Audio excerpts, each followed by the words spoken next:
কাউকে খাওয়াতে গেলে না মন থাকতে হয়, হ্যাঁ, মন থাকতে হয়। গ্রামে থাকি, শহরে থাকি, তার জন্য খাবারের ডিফারেন্স এরকম কিছু নয়। তো ফাইনালি আমি কিন্তু বছরের চতুর্থ বিয়েবাড়ির নিমন্ত্রণ খেতে চলে এসেছি। হ্যাঁ, এটাও কিন্তু রিসেপশন, মানে বলতে পারো বছরের দ্বিতীয় রিসেপশন বাড়িতে কিন্তু আমি নিমন্ত্রণ খেতে চলে এসেছি। হ্যাঁ, দেখে নাও কত সুন্দর করে ডেকোরেশন করা রয়েছে বাইরেটা, জাস্ট ওয়াও। তবে হ্যাঁ, এই যে বিয়েবাড়িটা আমি নিমন্ত্রণ খেতে গিয়েছি গাইস, একদম ভেতরে, একদম ভেতরে, মানে আমি জীবনে এত এত এত গ্রাম কখনো দেখিনি। তবে কি হয়েছে, গ্রামে বিয়ে হয়েছে তো কি হয়েছে, এত সুন্দর করে রাজকীয়ভাবে হাজার হাজার লোককে আপ্যায়ন করেছে এরা, সত্যি মনোমুগ্ধকর। আর কি কি মেনু ছিল সেগুলো সবটাই তোমাদের সাথে শেয়ার করব। প্রচুর মেনু, আমি লাইফে ফার্স্ট কোনো বিয়েবাড়িতে গিয়ে এত মেনু দেখলাম।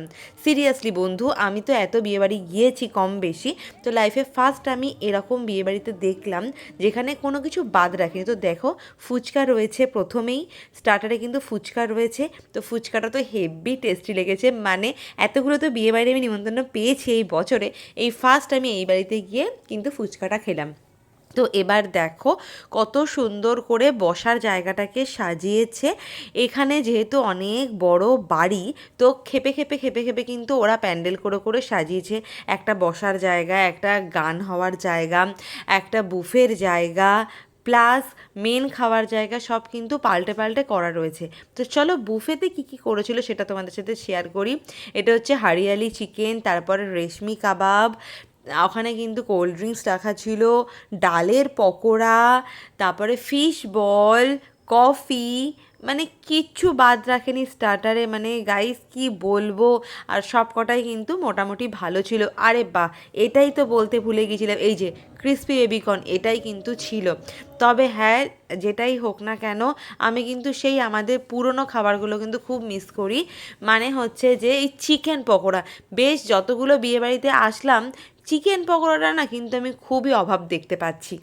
তো এই যে তোমরা দেখে নিলে যে কি কি স্টার্টারের আইটেম ছিল, আমি পরে তোমাদেরকে আরও ভালো করে লেখা যে স্টার্টারটা থাকবে সেখানকার ফটোগুলো তুলে কিন্তু তোমাদেরকে দেখিয়ে দেবো। যে তোমাদেরকে বললাম না, এগুলো হচ্ছে স্টলের জন্য, এই যে বুফে যে স্টলগুলো হয়েছে সেটার জন্য এই প্যান্ডেলটা, এইটা হচ্ছে বসার জন্য প্যান্ডেলটা। দেখো কি সুন্দর সুন্দর বাজি ফাটছে, জাস্ট অসাধারণ।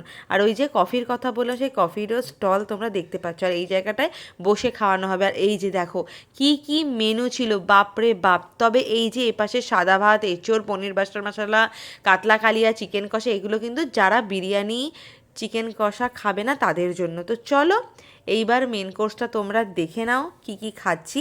আর হ্যাঁ, এখানে কিন্তু ওই স্টার্টারের আইটেমগুলো কি কি ছিল সেটাও কিন্তু লিখে দেওয়া রয়েছে, তোমরা চাইলে একবার পজ করে দেখে নিতে পারো। মানে ব্যাপারটা হচ্ছে কি, যাদের যদি মন থাকে খাওয়ানোর, তারা সে যেখানেই থাকুক না কেন, তারা কিন্তু মন খুলে খাওয়াতে পারে লোককে। তো সেরকমই কিন্তু আমি একটা বিয়েবাড়িতে চলে এসেছি। তো প্রথমেই দেখলে বাটার নান সঙ্গে চানা, আর এই যে একদম ডায়মন্ড ফিশ ফ্রাই, প্রত্যেক কটা রান্না কিন্তু যথেষ্ট ভালো ছিল। আর এই যে স্যালাডও দিয়ে দিল। তো আমি কিন্তু তোমাদেরকে তো আগেই বললাম, লাইফে ফার্স্ট এরকম কোনো বিয়েবাড়িতে এসেছি যেখানে এত মেনু। আর এই যে ও মাই গড, বিরিয়ানি, এই যে ফাইনালি বিরিয়ানিটাও আমাদেরকে দিয়ে দিয়েছে। আর বিরিয়ানিটা কিন্তু বেশ ভালো লেগেছে, বিয়েবাড়ির বিরিয়ানি বলে কথা। আলু দিয়ে দিয়েছে আর মাটন দিয়েছে, মাটনটাও কিন্তু একদম তুলোর মতো নরম ছিল, আলুটাও মোটামুটি নরম ছিল। তবে মাটনের পিসগুলো আমাকে বাজে দিয়ে দিয়েছে। যাই হোক, কিছু তো মাটন লোককে এদিক ওদিক করে দিতেই হবে, সবসময় যে মনের মতন হবে তেমনটা নয়। আর এই যে চিকেন কষা ঝাল ঝাল করে। তো ওভারঅল কিন্তু আমার খাওয়া কমপ্লিট, সাথে ছিল চাটনি আর পাঁপড়। আর তোমরা তো জানো আমি মিষ্টি খাই না। ওহো, পানের স্টলের কথা বলতে কি করে ভুলে গেলাম, পানের স্টল রয়েছে, সাথে কিন্তু রয়েছে আইসক্রিমের স্টল। তো বাই দ্য ওয়ে, আমার কিন্তু বছরের চতুর্থ বিয়েবাড়ির নিমন্ত্রণ খাওয়া খাওয়া টোটালি কমপ্লিট হয়ে গেল। আমার তো মন খুশ হয়ে গেল, আমি তো ভীষণই আনন্দ করেছি।